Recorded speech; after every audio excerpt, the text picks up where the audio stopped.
시청자와의 깊이 있는 소통, 리얼 비평 탐나는 TV. 오늘도 시청자를 대표해 MBC 프로그램을 입체적으로 분석해 주실 패널들과 함께합니다. 네, 첫 코너는 한 주간 시청자들이 관심을 가졌던 MBC의 이슈들을 뽑아서 확인해보는 시청자 픽 시간입니다. 관련 키워드 살펴보겠습니다. 춘천, 장사 천재, 뇌출혈, 소싸움. 네, 이번 주도 다양한 단어가 등장을 했는데요. 먼저 장사 천재부터 이야기를 해볼게요. 말만 들어도 부러워지는 수식어인데 어떤 프로그램과 연관이 돼 있습니까? 6월 25일 방송된 라디오스타 관련 키워드입니다. 이날은 인생의 대목을 맞이한 장사 천재 특집으로 꾸려졌는데요. 요식업으로 제2의 전성기를 연 이봉원 씨를 필두로 홍석천, 차준환, 강지영 씨가 출연해 끝없는 도전으로 읽어낸 성취의 순간들을 풀어냈습니다. 짬뽕으로 충청도를 접수를 하셨다고요? 천안에 지금 한 8년째, 네. 8년 차로 있는데 장사하다 보니까 이제 대전의 모 백화점에서 그러니까요, 예. 제가 백화점 하면 좀 약간 트라우마가 있거든요. 예, 나삼백화점에서 망했잖아. 그쪽에서 제발 좀 해주십시오 해가지고 제발. 거기서 제가 하고 있는데 어때요? 괜찮아요. 이번에 또 3호점으로 해가지고 제가 충청도 지역을 이제 접수를 할까 다르게 생각합니다. 되시는 사실 좀 걱정되는 게 요즘 워낙 내수가 안 좋다 보니까 사실 이제 그냥 똘똘하게 하나만 갖고 있는 게 나은데 백화점 들어가서 자빠진 사람들 너무 많이 봤어. 왜 나오라고 그러니? 장판이라고 나오라는 거야? 자, 미남 보석이 좋아 죽겠는 홍석천 씨. 보석 장사가 여전히 좀 문전성시라고요. 지금 시즌 4번째인데 배우 김우빈 씨가 나와주셨고 그 전에 뭐 추영, 우도환, 뭐 라이즈, 에이티즈 뭐 대단한 분들이 다 나와줘가지고 차준환만 나와주면 또 끝난 겁니다. 이거 좀 나이 제한이 있나? 없어요. 중년 멋진 분들도 많거든. 많죠. 그런 걸 좀 얘기하는 거야. 제가 노리고 있는 마지막 회는 정보석 선배님. 보석 카메라. 지금도 너무 멋지시고 그리고 아드님도 너무 잘생겼더라고요. 아들을 노리는구나. 함정이 있었네. 함정이 있었어. 빵 만드시는데 시라고. 작은 보석으로? 네. 자, 차준환 씨가 지난 시즌에 메달 장사가 제대로 호황이었다고요. 이제 뭐 세계 대학 경기에서 동메달 땄고 또 한국에서 열린 4대륙 선수권에서 은메달 받았고 또 하얼빈 동계아시안 게임에서도 금메달까지 하면서 금운동을 또 다 하나씩 이제 올림픽 메달만 이제. 그러니까요. 이게 그래, 이거 좋아. 메달 발표가 나고 나서인데도 기쁜 느낌이 전혀. 이미 제 손을 떠나는 시간. 제가 평가로 뭐 할 수 있는 게 아니에요. 자, 강지영 씨가 뉴스룸을 접수하시고 너튜브까지 접수하셨습니다. 꼰대 컨셉이다 보니까 후배들을 많이 만나잖아요. 어린 친구들도 많이 만나고 아역 배우들 나왔는데 아역 배우들 친구들이 이렇게 그러니까 니들 프로면 프로답게 굴어야지. 팩트잖아요. 좀 힘들잖아요. 여기 다 힘드시잖아요. 아니에요? 이런 토닥거리는 것보다 네 힘든 게 맞아. 나도 힘들어라는 게 오히려 위로될 때가 많아요. 근데 사실 저는 그거를 제가 경험을 통해서 이 세상의 혹독함과 냉정함을 배웠기 때문에 그래서 그런 얘기들을 그냥 해주는 건데 그렇게 자꾸 쇼츠 같은 걸로 이렇게 짜증 껴서 뜨니까 마치 제가 명언을 하는 것처럼 나오는데 명언은 좋은 말이 아니라 그 사람한테 와 닿으면 명언이에요. 이게 명언이에요. 네, 저는 장사 천재라는 키워드를 처음에 보고는 셰프 특집인가? 뭐 이런 생각도 들었었는데 예상을 깨고 다양한 분야의 출연진이 등장을 했습니다. 그래서 오히려 더 라스답다 이런 생각도 들었는데요. 시청자들은 어떤 반응 남겨주셨어요? 네, 댓글 준비했습니다. 홍석천님의 입담과 스타 알아보는 안목은 높이 사야 합니다. 최고의 경지에 오른 사람의 마인드는 저렇군요. 준환 선수 어리지만 배울 점이 많네요. 각자 위치에서 인생의 전환점을 맞이한 이들의 솔직한 이야기가 큰 울림을 주었습니다. 홍석천, 차준환 씨에 대한 호평과 함께 삶의 전환점을 지나온 출연자들의 대화가 인상 깊었다는 반응이 이어졌습니다. 이날 방송이 가구 시청률 3.6%로 동시간대 1위를 차지했더라고요. 그만큼 주목을 받은 건데 위원님들은 어떻게 보셨는지 궁금합니다. 라스 토크의 흐름을 보면은 굉장히 속도가 빠르고 굉장히 밀도가 높다라는 거를 알 수가 있거든요. 그래서 이날 방송도 저는 그런 라스의 장점이 잘 드러났다라고 생각을 해요. 특히 저는 좀 강지영 씨의 활약이 인상적이었어요. 이제 MC들이 질문을 하면은 게스트들이 답변을 하는 사이에 본인이 또 궁금한 거를 바로바로 질문을 해서 장도연 씨 같은 경우에는 무슨 무슨 룸 같다 얘기를 하니까 제작진도 거기에 착안을 해서 강재원 씨가 이야기하는 장면에서는 이제 뉴스룸 스타일로 자막이 나가고 특유의 그 뉴스를 진행하던 시절의 시그니처인 안경 CG를 펴서 예능적인 재미를 만들어내는 그런 제작진과 그 MC진 출연자 간의 호흡이 되게 잘 보였다라고 생각을 했어요. 사소한 장면을 잡아서 재미를 포착해내고 거기 이제 캐릭터까지 부여를 한 제작진의 내공 덕분에 강재원 씨의 활약도 굉장히 돋보였고 또 거기 웃음 포인트도 있었다고 생각합니다. 저는 홍석천 씨의 활약이 돋보였는데요. 일단 다른 출연자들이 자신의 직업을 위주로 이야기를 풀어낸 것과 달리 홍석천 씨의 경우에는 이 동성애자라는 성 정체성을 중심으로 이야기를 풀어갔어요. 25년 전에 이제 처음 커밍아웃 했을 때는 일도 다 끊기고 사회적으로 거의 매장당했었지만 현재는 이제 성소수자와 대중사회를 연결하는 그 공로를 인정을 받아서 상까지 받았잖아요. 그런 부분에서 좀 우리 사회에서의 어떤 변화라던가 인식의 전환 같은 것들도 엿볼 수 있었고요. 좀 무례하게 느껴지는 부분도 있었어요. 공개 연애에 대해서 물어보고 공개 연애를 좀 강요하는 모습들이 있었어요. 그걸 보면 이제 홍석천 씨가 내가 알아서 하겠다 하고 굉장히 센스 있게 잘 넘기기는 했지만 오히려 이제 차별이나 편견이 다른 형태로 나타난 것은 아닌가 하는 좀 생각이 들어서 마냥 긍정적이게만 보이진 않았습니다.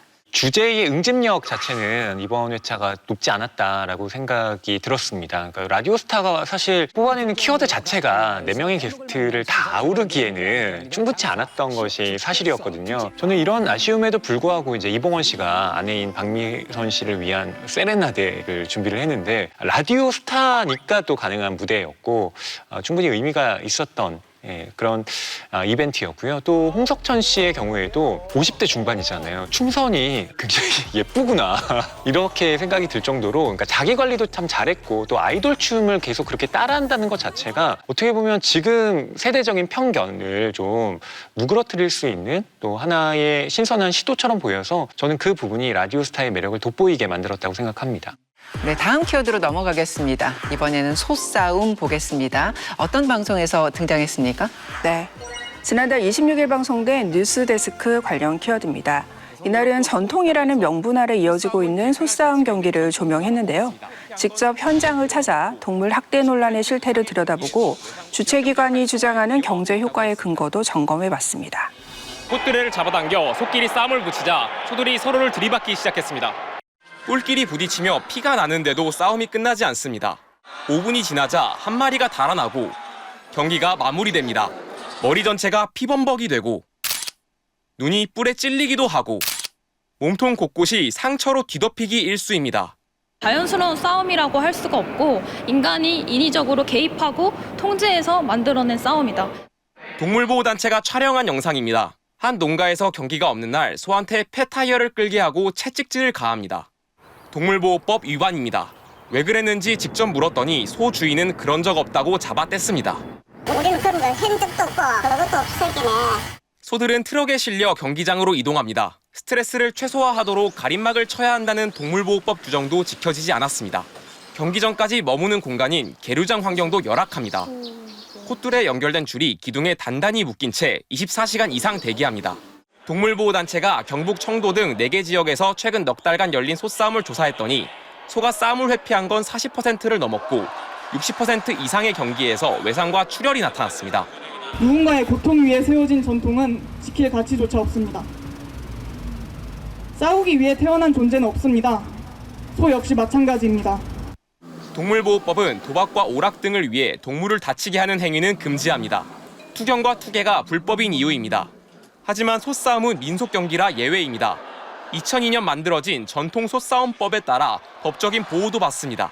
소싸움 운영을 전담하는 청도공영공사 측은 지난해 경기장 방문객이 39만 명에 육박한다며 지역경제 활성화에 기여하고 있다고 했습니다. 학대 논란과 관련해서는 강제로 싸움을 붙이는 게 절대 아니고 뿔을 뭉툭하게 만드는 등 자정과 개선 노력도 하고 있다면서 소싸움은 계승할 가치가 있는 전통 문화라고 했습니다. 네, 소싸움을 이어가는 곳에서는 경제적 효과를 이유로 들곤 하는데 이건 근거가 있는 얘기입니까? 청도공영공사는 소싸움 경기장을 찾는 사람들이 늘면서 지역 경제에 활력이 돈다는 걸 강조하고 있습니다. 작년 매출이 300억 원을 넘겼다고도 했는데요. 하지만 순이익은 5천여만 원에 불과합니다. 청도군에서 받은 보조금이 100억 원이란 점을 감안하면 밑빠진 독에 물 붓기란 비판이 나오는 것도 무리는 아닙니다. 이 소싸움은 동물보호법의 예외로 인정되고 있다고 하더라고요. 이번 리포트를 보면서 과연 민속경기라는 이유로 어디까지 용인할 수 있는 것인지 저는 좀 고민이 되던데 시청자들은 어떤 반응 남겨주셨습니까? 네, 댓글 준비했습니다. 민속 전통으로 이해하면 안 되나? 너무 좋지 않은 쪽으로만 생각하는 거 아닌가? 수정할 부분이 있으면 수정하는 게 맞지만 없애는 건 좀 아니지 않나? 이런 소싸움 경기 안 했으면 좋겠습니다. 동물 학대라고 생각합니다. 피 흘리고 다치는 소를 보는 것이 고통스럽습니다. 하루라도 빨리 멈추길 간절히 바랍니다. 전통으로 존중해야 한다는 의견과 동물 학대인 만큼 중단되어야 한다는 주장이 팽팽하게 엇갈렸습니다. 지금 들으신 것처럼 이번 이슈는 전통과 동물 복지 사이에서 첨예하게 의견이 엇갈리고 있는 주제입니다. 그럼에도 이번 리포트에서는 이 소싸움이 동물 학대라는 분명한 시선을 갖고 이야기를 하고 있는데요. 위원님들은 어떻게 보셨는지 궁금합니다. 네, 소싸움 실태를 조명하면서 그 반복되는 폭력에 대한 조명을 가했다는 점이 인상적으로 다가왔는데요. 동물보호법의 예외로 또 규정을 받고 있지만 동시에 동물복지법과는 충돌하는 이 모순에 대해서 짚어준 점도 인상적으로 다가왔습니다. 무엇보다도 이제 방송 말미에 동물이 행복해야 사람이 행복하다 이렇게 멘트를 했는데요. 이게 바로 뉴스가 이제 지향하고 있는 바를 단적으로 드러낸 문장이었다고 생각합니다. 이게 윤리적인 방향성 또 당위적인 이 동물에 대한 존중이라고 하는 것을 또 강조를 하면서 우리 사회가 지금 현 단계에서 좀 더 나은 방향으로 가기 위한 일종의 마중물의 역할을 하는데 충분히 기여한 보도였다는 평가를 내릴 수 있겠습니다. 이 소싸움을 존속하는 가장 큰 근거가 또 그 지역 경제를 활성화한다라는 그런 측면이 가장 큰 그 힘을 받는 주장이기 때문에 실질적으로 그렇게까지 순이익이 그렇게 많이 나지 않는다라는 점을 들어서 어떤 경제 효과라는 그 주장에 대해서 좀 이렇게 반박할 근거를 제시한 점은 좀 의미가 있다라고 봤어요. 다만 저는 또 하나 이제 덧붙였어야 되는 상황이 시청자 댓글을 보면 전통을 보호해야 된다라는 입장이 상당수 존재하는 게 사실이거든요. 방송에서는 그런 점들이 충분히 부각이 되지 않아서 과연 전통보호의 명목 아래 이 소싸움을 존속해야 된다라는 근거는 어떤 설득력이 있는지를 좀 보여줬어야 한다고 생각을 하거든요. 동물학대라는 의견을 반대할 근거가 과연 되는지 그 주장에 대해서도 같이 충분히 짚어보면서 조금 엇갈리는 의견 사이에 그 뉴스만의 어떤 관점을 좀 더 설득력 있게 제시를 했어야 한다고 봅니다. 이 동물학대 여지가 있는 이 사업에 뭐 많은 보조금을 지급하는 게 타당하냐, 뭐 이 부분에선 저도 이제 뭐 일리가 있다고 생각은 하지만 그렇다고 해서 이 소싸움이 이제 아주 뭐 경제 효과나 이런 게 없느냐 그렇게 보지는 않거든요. 보도에서는 이제 경제 효과 부분에 관련해서 뭐 매출은 300억 원인데 순이익은 5천만 원밖에 안 된다 이렇게 의문을 제기를 했잖아요. 근데 사실 그 순이익이라는 건 매출에서 뭐 인건비 빠지고 관리비 빠지고 이제 남은 돈인데 소싸움이 뭐 지역분들 고용도 하고 지역의 물품도 사고 이렇게 하면서 지역에 끼치는 경제 효과가 적지 않다고 생각을 하거든요. 그리고 보조금 부분 관련해서도 보조금을 빼도 지금 이제 한 매출이 200억 원 정도 남는 거잖아요. 서울이라면 모를까 지금 인구가 한 4만 정도 되는 청도에서 이 정도 매출을 내는 사업이 과연 얼마나 있을까. 저는 그래서 경제 효과를 좀 평가절하한 거는 부적절하지 않았나 이런 생각이 많이 들었습니다. 분위기를 바꿔줄 다음 키워드는 춘천입니다. 허희 위원님 준비하셨다고요? 네, 6월 26일 방송된 구해줘홈즈 관련 키워드입니다. 이날은 빠니보틀 씨와 춘천 토박이 임장을 떠났는데요. 그의 어린 시절 추억을 따라 춘천의 역사적인 극장부터 모교를 둘러보는 한편 폐가와 펜션 등 다양한 매물을 소개했습니다. 오늘 그러면은 우리 빠니보틀이 전 세계 다 소개하는 것처럼 본인의 고향을 소개를 해보는 거야. 제가 내수가 좀 자신이 없어요. 고향인데? 아는 한도 내서 최대한 좀 설명을 해보겠습니다. 여기 육림극장. 이건 뭐야? 육림이라고 춘천에서 거의 뭐 최초의 멀티플렉스인데 근데 이게 지금 매물로 나왔네. 춘천 사람들은 아예 그냥 저 극장을 모를 수가 없대요. 거의 만남의 당연히 장소 춘천 사람이면 저길 다 알아야 되고. 옛날에는 동시상영 해가지고 2편, 3편씩 보여주고. 맞아. 그래서 저도 옛날에 주라기 공원 보러 갔는데 그 전에 심영래 감독님의 티라노의 발톱을 틀어주는 거죠. 저거 틀어주더라고요. 그걸 보고 약간 하나 더 봤던 기억이 있어요. 그 매물로 나왔으니까 한번 그럼 봐볼까? 큰 극장이네. 막혀있네 저기 앞쪽에 이제 스크린이었나 보다. 어머. 근데 완전 꼬마일 때라서. 아 그때는 극장 올 때가 정말 설렜어요. 안타깝다고 해야 되나 좀? 요즘에는 서울에는 이런 옛날 극장들 사가지고 카페로 해가지고 대박난 데들이 몇 군데 있거든?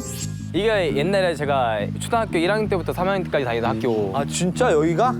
여기가 후문인데 집까지 뭐 5분? 아 진짜? 멀어야 10분 걸려가지고 아니 폐쇄를 했네? 후문을? 왜? 여기 그럼 여기 다니는 친구들은 어떻게 댕겨? 넘어야지. 근데 단 넘지 애들은. 다양하게 쓸 수 있는 폐건물 매물도 있습니다.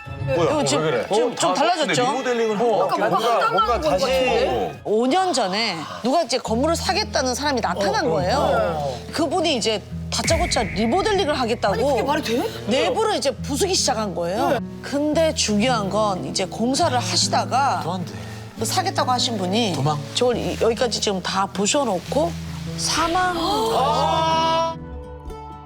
근데 뭐 긍정적으로 생각하면은 이제 철거비는 어쨌든 번 거 아닙니까? 철거가 진짜 비싸요 요새. 네, 맞아.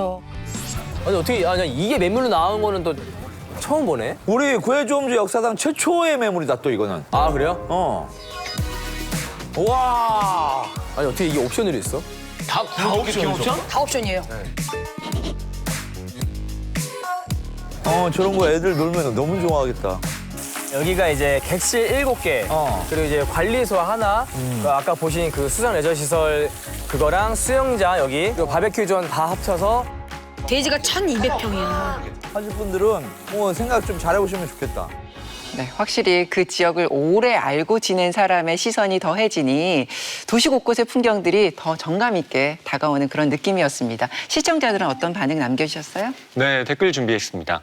육림극장 이야기를 듣고 너무 반가웠습니다. 어린 시절 추억이 떠오르네요. 폐극장을 새로운 공간으로 변모시키는 아이디어도 흥미롭습니다. 친한 사람들끼리 임장 가서 그런지 더 재밌는 것 같네요. 춘천 놀러 가고 싶어요. 춘천이 대학교도 있는 도시고 서울에서 가까워서 많이 놀러 간다고 들었는데 행인이 없네요. 춘천에 얽힌 추억부터 공간 재생에 대한 흥미로움, 그리고 한적한 도시에 대한 감상까지 다양한 반응이 이어졌습니다. 춘천하면 호반의 도시, 또 낭만적인 여행지, 그리고 닭갈비, 막국수 이런 단어 떠올리시는 분들이 많으실 텐데요. 이번 임장편을 보면서 도시의 또 다른 면모를 보게 됐습니다. 위원님들은 어떤 감상을 느끼셨나요? 이번 방송은 그 토박이 임장의 매력이 한껏 드러난 방송이 아니었나 이런 생각이 돼요. 장동민 씨라든지 빠니보틀 씨가 두 분 다 강원도 출신이다 보니까는 서로 뭐 원주가 낫네, 춘천이 낫네, 그리고 이제 춘천 3대장이 누구네 이렇게 주고받는 부분들이 굉장히 좀 조합도 좋았고 재미를 좀 많이 자아냈던 측면이 있는 것 같습니다. 구해줘 홈즈라는 프로그램이 저는 이제 시청자들에게 뭐 좋은 매물을 뭐 합리적인 가격으로 소개하는 이런 기능도 있지만은 건물마다 스며들어 있는 그 스토리나 이런 것들을 또 전달하는 기능도 있다고 보거든요. 좀 뭐 폐허처럼 된 건물에도 의미를 부여하고 거기서 이제 스토리를 끄집어낸 그런 기능이 굉장히 잘 발휘된 방송이 아니었나라는 생각이 됐습니다. 그리고 이제 이번 방송이 구성을 보면은 빠니보틀 씨의 과거 추억을 따라서 이렇게 좀 진행된 측면이 있었잖아요. 근데 저는 보면서 좀 사라져가는 추억들에 대해서 다시 한번 생각해 봤어요. 특히 이제 이 김두한 한의사께서 나오셔가지고 그 지역에 뭐 교도소가 있었고 이제 얼마 뒤에는 이 약사동 일대가 뭐 재개발이 된다 이런 얘기를 해주셨는데 전 그걸 보면서 이제 누군가의 또 추억이 서려 있는 이 동네들이 재개발로 없어진다는데 좀 안타까운 마음이 들기도 했습니다. 이날 소개된 매물들을 좀 살펴보면 굉장히 다양했어요. 뭐 수상 레저 시설도 있고 상가 건물도 있고 아파트도 있었는데 이 춘천이라는 관광 도시도 지방 소멸의 위기를 굉장히 힘겹게 지나가고 있구나라는 생각이 들었어요. 댓글에서도 길거리에 행인이 없네요 이런 이야기가 있었는데 극장 건물 같은 경우에도 한때는 쇼핑몰로 사용했지만 지금은 굉장히 오랫동안 방치되었고 또 폐건물 상가 같은 경우에도 5년 전까지만 해도 풀 임대였는데 그 역시도 지금은 방치되고 있었어요. 그래서 구해줘 홈즈에서는 이러한 폐 상가들이 촬영장으로 활용할 수 있다라고 이제 좀 개발 외에 새로운 대안처럼 소개해준 점은 흥미롭기도 했지만 또 한편으로 생각해보면 춘천의 한 지역에서는 재개발이 일어날 정도로 굉장히 활발하고 있는데 또 다른 지역에서는 폐 건물의 다음 스텝을 이제 상상할 수 없을 정도로 여력이 없다라는 걸 또 보여주고 있는 지점이라서 지방 소멸의 현실이 이렇구나라는 것을 또 구해줘 홈즈를 보면서도 느낄 수 있었습니다.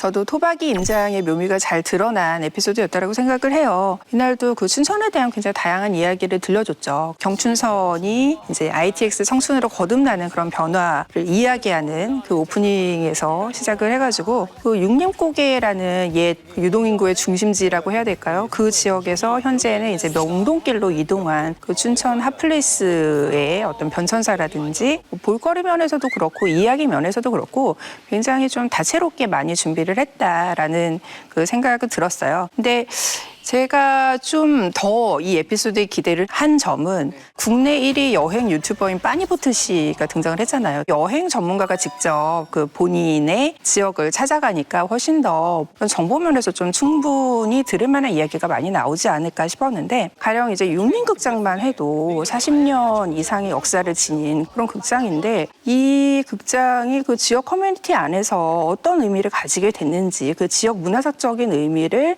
같이 짚어봤으면 좋겠는데 지역에서만 들려줄 수 있는 이야기가 아니라 그냥 향수의 하나로서 그 육림극장을 소비한 그 토크가 그렇게 진행이 된 것 같아서 굉장히 아쉬웠고 빠니보트 씨라는 어떤 이름값에 걸맞는 어떤 정보성 이런 측면은 좀 아쉽지 않았나 생각합니다. 마지막 키워드는 뇌출혈입니다. 생명을 위협하는 질환인데요. 어떤 방송과 연관돼 있습니까? 네, 지난달 26일 방송된 실화탐사대 관련 키워드입니다. 이날은 태어난 지 일주일 만에 뇌출혈 진단을 받은 휘은이의 사연을 조명했는데요. 분만 과정을 제대로 기록하지 않은 병원과 아이의 이상 징후를 놓친 산후조리원의 미흡한 대처를 지적했습니다. 지난 3월 20일 오전, 휘은이는 3.62kg으로 건강하게 태어났습니다. 우녀는 산부인과 병동에서 퇴원해 같은 건물에 위치한 산후조리원으로 들어가게 됩니다. 그런데 다음 날 아침, 휘은이가 밤사이 수유량이 줄었고 중간에 호흡이 살짝 끊어져 산소를 주입했다는 것이었습니다. CT를 찍었는데 뇌출혈이 엄청 다량으로 발생하였다라는 소견을 우리한테 보여주면서 도대체 휘은이의 상태가 언제부터 나빠진 건지 확인하기 위해 아빠는 산후조리원에 CCTV를 요청했습니다. 새벽 6시경인데요. 근데 지금 뭐가 이상이 있으신가? 조무사님이 계속 뚫어져라 보시는 거예요. 휘은이를 뚫어져라 쳐다보던 간호조무사는 얼굴을 들어 확인하고 코에 손을 갖다 대기도 합니다. 오전 8시 57분 소아과 의사가 올라와 휘은이의 상태를 보고 난 뒤에 산소를 공급하는 등의 응급조치가 취해지기 시작합니다. 오전 9시 20분경 산후조리원은 그제서야 상황을 엄마에게 전달한 것인데요. 울기도 하고 먹기도 하고 발탈도 괜찮고 이래서 아마 소아과 선생님 혜진을 오시는 그 타임에 갑자기 애기가 순간적으로 딱 터졌다고 하시더라고요. 휘은이에게 왜 뇌출혈이 발생했는지 그 원인을 찾던 중 의심 가는 부분이 있었다고 합니다. 휘은이의 머리에는 멍든 것처럼 큰 두 혈종이 있었는데요. 꺼낼 때 두 혈종이 왜 생기죠? 왜냐면 우리가 흡입기로 당겨서 꺼내거든요. 흡입기요? 그게 뭐죠? 아기의 머리에 이렇게 흡입기를 부착을 해서 압력으로 진공 상태를 만들어서 빨아들이는 거죠. 그래서 빼내는데 도움을 주는 거예요. 그런데 진공 흡입기의 부작용과 휘은이의 증상에서 공통되는 부분이 있었다는 겁니다. 하지만 기록지 어디에도 흡입기를 사용했다는 내용은 없습니다. 더군다나 이번 2달 뒤 확인한 검사에서 새로운 사실도 알게 됐는데요. 유전자 검사에서 HHT1이라는 질환의 양성이 뜬 거예요. 유전성 출혈성 모세혈관 확장증은 모세혈관이 비정상적으로 확장되어 출혈과 혈관 기형을 일으키는 유전 질환이라고 합니다. 병원은 서면으로 입장을 밝혀왔습니다. 진공 흡입기를 사용한 이유에 대해선 산모의 반복 제왕절개 분만으로 수술의 범위가 좁았고 태아의 머리가 정상 퇴위가 아니라 사용하게 되었다고 합니다. 흡입 분만은 안전한 분만 방법이라 할 수 있으나 휘은이처럼 뇌혈관이 약한 아이에게 어떤 영향을 미칠지에 대해서는 보고된 바가 없다는 입장을 보내왔습니다. 탄생의 기쁨으로 가득해야 할 그 시간에 예기치 못한 고통을 마주한 가족들의 이야기였습니다. 시청자들께서도 보는 내내 마음이 무거우셨을 것 같은데 어떤 평가 남겨주셨습니까? 네, 저도 보는 내내 가슴이 굉장히 아팠는데요. 시청자 반응 댓글 보겠습니다. 골든타임을 놓치게 했다는 것에 화가 난다. 제대로 조사해서 진상규명하고 책임져야 할 사람들이 책임지길. 제발 휘은이에게 기적이 일어나길 빌어요. 휘은이 부모님 힘내세요. 아이가 꼭 회복하기를 함께 간절히 기도할게요. 아이의 회복을 바라는 응원부터 책임을 촉구하는 반응들이 이어졌습니다. 무엇보다 중요한 건 생명을 대하는 태도와 책임이라는 생각이 듭니다. 실화탐사대 이번 취재를 위원님들께서는 어떻게 보셨는지 궁금합니다. 이날 실화탐사대가 산후조리원부터 그 병원 측의 대처까지 굉장히 여러 부분 좀 적절하지 않은 조치가 있었다라는 거를 취재를 통해서 잘 보여줬던 것 같아요. 그러니까 처음에는 이제 산후조리원에서 그 아기가 이상 증세를 보였고 거기에 대해서 즉각 뭐 적절한 조치가 이루어지지 않았다라고 충분히 이렇게 의심이 갈 만한 상황들을 이제 취재를 했었고 두 번째부터는 제왕절개 수술 당시에 어떤 조치가 적절했는지에 대해서 또 구체적으로 이야기를 전개를 하잖아요. 수술 그 동의서에만 그 항목이 있었을 뿐 그 들어가기 전에 또 흡입기를 사용할 수도 있다. 그 사용할 때 어떤 부작용이 있을 수 있다라는 것까지 좀 고지를 했으면 어땠을까라는 좀 여러 가지 아쉬운 점들도 같이 이야기를 해줬던 것 같아요. 그래서 전체적으로 이제 산후조리원뿐만이 아니라 병원 측의 대처에 좀 의문이 많이 남는 그런 상황을 잘 짚어줬던 것 같고요. 아이 하나가 굉장히 귀한 시대가 됐는데 이런 일들이 반복하지 않도록 추후에 이 이야기까지 방송에서 또 후속편을 통해서라도 지속적으로 관심을 이끌어 주셨으면 합니다. 보통 이런 사건들이 발생하면은 이제 시청자들 공분을 좀 유도하려고 막 한쪽에 책임을 묻는 식으로 이제 구성을 하기가 이제 쉽잖아요. 근데 이제 이번 실화탐사대 방송 같은 경우에는 뭐 병원과 산후조리원에서 벌어진 일들을 어느 한쪽의 책임으로 일방적으로 몰아가지 않은 구성이 저는 좀 인상적이었어요. 출산과 관련한 뭐 개념들이나 이런 부분에서 자세한 설명이 없었다면 이해하기 굉장히 어려웠을 텐데 흡입기가 어떤 도구인지 아니면 두혈증 현상이 왜 일어나는지 이런 것들을 전문가 인터뷰와 더불어서 이제 또 이미지를 통해서 알기 쉽게 전달해줘가지고 저도 이제 사건의 어떤 맥락을 이해하는 데도 많은 도움이 됐습니다. 일단 저희가 아까 이제 시청자 반응에서 본 것처럼 이제 많은 분들이 또 이제 휘은이가 빨리 좀 회복하길 바라고 있는 상황인 것 같아요. 그래서 저는 이번 방송을 계기로 이렇게 휘은이의 좀 회복을 바라는 시청자들의 마음이 휘은이와 휘은이 부모님께도 잘 전달이 됐으면 좋겠습니다. 휘은이 사례가 특수한 경우가 아니라 이것이 출산과 또 그 돌봄의 체계적인 관리에 대한 문제 제기를 새롭게 해줬다는 점에서 이번 실화탐사대가 또 우리 사회에 중요한 의제를 제공했다고 생각이 들었고요. 누구의 책임인가 이 진상규명을 하는 것도 당연히 중요하지만 동시에 근본적인 시스템 자체에 대한 검토라고 하는 것까지 결국엔 우리가 관심을 가져야 한다라고 하는 이 명제를 던진 것인데요. 저는 이 실화탐사대가 차곡차곡 문제 제기를 해나가면서 시청자들에게 잘 보여줬다고 생각을 하고 있는데요. 다만 저는 아기의 심각한 상황을 강조한 장면이 저는 좀 주의가 필요해 보이지 않았나라는 생각이 들었는데요. 이게 절박함을 전달하려고 하는 연출이라고 하는 것은 알겠지만 실화탐사대는 탐사보도 프로그램이잖아요. 그것답게 좀 감정과 절제의 균형에 대해서 좀 더 세심한 접근이 필요하지 않았나 생각이 들었습니다. 휘은이의 빠른 회복을 진심으로 바라고요. 앞으로도 실화탐사대가 우리가 주목해야 하는 우리 주변의 이야기를 지속적으로 잘 담아주길 기대합니다.